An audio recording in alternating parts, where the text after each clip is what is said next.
শারীরিক দিক থেকে কিভাবে শক্তিশালী হওয়া যায়, এই প্রশ্নটাই বর্তমান সময়ে সবথেকে গুরুত্বপূর্ণ একটি প্রশ্ন। সবাই এটাই চায় যে সে কিভাবে নিজেকে শক্তিশালী করবে, কিন্তু অন্যদিকে যারা অধিক দুর্বল তাদের মনে এই প্রশ্নটি আরও বেশি গুরুত্বপূর্ণ। কারণ আপনি তো অবশ্যই জানেন যে শরীরে শক্তি না থাকলে কোনো কর্মই সঠিকভাবে করা সম্ভব না। এটা অসম্ভব, কারণ শক্তি খুবই মূল্যবান একটি সম্পদ। যার শক্তি আছে সে সব কিছুই করতে পারবে, আর যার শক্তি নেই সে কোনো কিছুই করতে পারবে না। যে কোনো কাজ তার কাছে খুবই কষ্টের মনে হবে। যার শক্তি নেই তার কাছে এই পৃথিবীটা খুবই কঠিন। এছাড়া যাদের দুর্বল শরীর তারা সব সময় দুশ্চিন্তায় থাকেন, কারণ কোনো কাজ করতে গেলে অল্পতেই তারা হাঁপিয়ে যায়। এছাড়া সমাজের বেশিরভাগ মানুষ দুর্বল মানুষদের সম্পর্কে বিভিন্ন ধরনের কথা বলে থাকে এবং তাদেরকে নিয়ে হাসি মজা করে থাকে। শারীরিকভাবে দুর্বল হলে তার রোগ প্রতিরোধ ক্ষমতা অনেকটাই কম থাকে। এর ফলে ছোট বড় যে কোনো রোগ তার শরীরে খুব সহজেই প্রবেশ করতে পারে। কিন্তু আপনি যদি শারীরিকভাবে খুবই শক্তিশালী হয়ে থাকেন তাহলে আপনার শরীরের রোগ প্রতিরোধ ক্ষমতা স্বাভাবিক থাকবে, যার ফলে আপনার শরীরে কখনোই রোগ ব্যাধি প্রবেশ করতে পারবে না। এছাড়া শারীরিকভাবে দুর্বল ব্যক্তিদের চেয়ে শক্তিশালী এবং স্বাস্থ্যবান ব্যক্তিদের বেশি স্মার্ট মনে হয়। তাই এই সমস্যার সমাধানের জন্য নিজেকে শক্তিশালী গড়ে তুলুন। শারীরিকভাবে শক্তিশালী হতে হলে কি করতে হবে? দেখুন বন্ধু, বেশিরভাগ মানুষ এটাই ভুল করে যে সে কিভাবে শক্তিশালী হবে। আসলে শক্তিশালী হতে চাইলে প্রথমত স্বাস্থ্যবান হতে হবে। কারণ আপনার যদি স্বাস্থ্য ভালো না থাকে, শরীর যদি রোগা পাতলা হয়, তাহলে শক্তি কোথা থেকে আসবে? এই জন্য সর্বপ্রথম আপনি আপনার স্বাস্থ্যের প্রতি খেয়াল অবশ্যই রাখুন।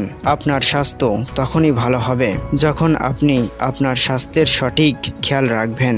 আপনি যদি শারীরিকভাবে শক্তিশালী হতে চান তাহলে আপনাকে কিছু নিয়ম অবশ্যই মেনে চলতেই হবে। তা না হলে আপনার শারীরিক শক্তি কখনোই বৃদ্ধি করতে পারবেন না। তাই সবথেকে গুরুত্বপূর্ণ বিষয়টি হলো আপনি সর্বদাই এই নিয়মগুলি অবশ্যই মেনে চলবেন। তাহলে আপনি আপনার শারীরিক শক্তি অনেকটাই বৃদ্ধি করতে সক্ষম হবেন।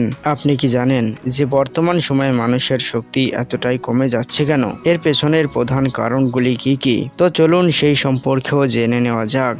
দেখুন বন্ধু, প্রাচীন সময়ের মানুষেরা বর্তমান সময়ের মানুষদের থেকে অধিক শক্তিশালী ছিলেন। কিন্তু আপনি কি কখনো এটা ভেবে দেখেছেন যে প্রাচীন সময়ের মানুষদের শরীরে এতটাই শক্তি কিভাবে এসেছিল, আর বর্তমান সময়ে মানুষদের শরীরে শক্তি এতটাই কমে গেছে কেন? তো বন্ধুরা, এই সমস্ত প্রশ্নের সঠিক উত্তরগুলি হলো বর্তমান সময়ে মানুষ কি করছে সেটা আগে ভাবুন, তাহলেই আপনি সম্পূর্ণ বিষয়টি বুঝতে পারবেন। দেখুন বন্ধু, বর্তমান সময়ে মানুষের খাবার শুদ্ধ নেই। যেমন অতিরিক্ত তেলে ভাজা খাদ্য, নেশা জাতীয় দ্রব্য সেবন করা এবং মানুষ মোবাইলে খারাপ ভিডিও দেখে নিজের শরীরের ভাইটাল এনার্জি নষ্ট করছে। এছাড়া মানুষের ঘুমের সময় সঠিক নেই। যেমন রাত 1টার সময় ঘুমিয়ে সকাল 9টায় ঘুম থেকে ওঠা। এই সমস্ত কারণে বর্তমান মানুষের শরীরে এনার্জির অভাব দেখা দিচ্ছে।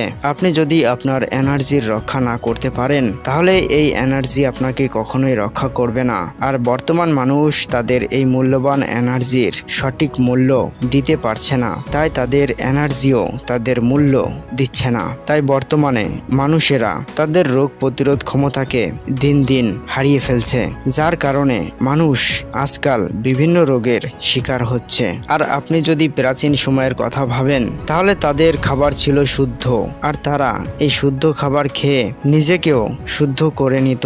আর আমাদের শরীর যখন শুদ্ধ হয় তখনই তো আপনি আপনার মস্তিষ্ক এবং মনকে নিয়ন্ত্রণ করতে পারবেন। আর আমি যদি প্রাচীন সময়ের কথা বলি তাহলে তারা না তো অশুদ্ধ খাবার খেত, না তো নেশা জাতীয় দ্রব্য সেবন করত, না তো তারা গভীর রাতে ঘুমাতো, আর না তো তারা অসময়ে কিছু করত।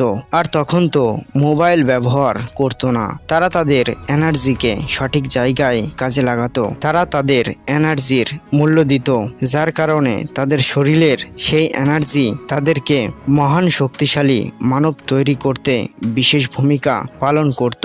তাই আপনি যদি আপনার শারীরিক শক্তি অনেকটাই বৃদ্ধি করতে চান, তাহলে আপনাকে প্রাচীন সময়ের মানুষদের কথাগুলি মেনে চলতেই হবে, কারণ তারা প্রকৃতির সঙ্গে তাল মিলিয়ে চলতো। তাই তারা এতটাই স্বাস্থ্যবান এবং শক্তিশালী হতে পেরেছিল। সেই কারণে আপনি যদি একজন শক্তিশালী মানুষ হতে চান, তাহলে প্রথমে আপনি আপনার খাদ্যকে শুদ্ধ করুন, কারণ আমাদের খাদ্য শুদ্ধ হলে আমাদের মন এবং মস্তিষ্ক এই দুটোই শুদ্ধ হবে। আর যখন মন এবং মস্তিষ্ক শুদ্ধ হবে, তখন ধীরে ধীরে পঞ্চ ইন্দ্রিয় আমাদের নিয়ন্ত্রণে আসবে। আর যখন পঞ্চ ইন্দ্রিয় আমাদের নিয়ন্ত্রণে আসবে, তখন আমরা শারীরিক, মানসিক ও আধ্যাত্মিকভাবে শক্তিশালী হতে পারবো। তো বন্ধুরা, এই ছিল আমাদের আজকের ভিডিওটি সম্পূর্ণ দেখার জন্য আপনাদেরকে অনেক অনেক ধন্যবাদ।